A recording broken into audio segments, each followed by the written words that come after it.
Huwag kang mainip, ang biyaya ng Diyos ay 24/7.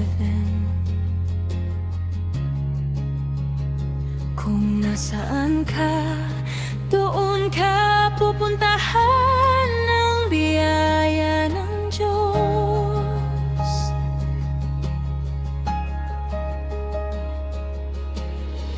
Huwag kang panghinaan ng loob, ang biyaya ng Diyos ay makapangyarihan.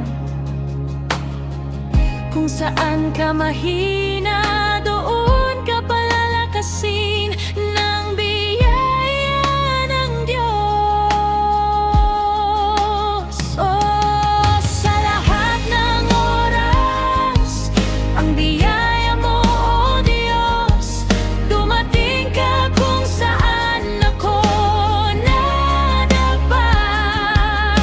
Natanggap ko ang hindi ko nararapat, oh Jesus, ikaw ang dahilan, ikaw ang biyaya sa buhay ko.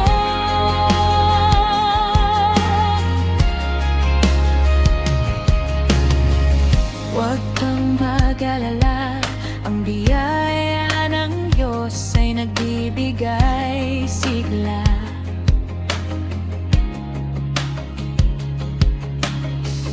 Kung saan ka may kulang,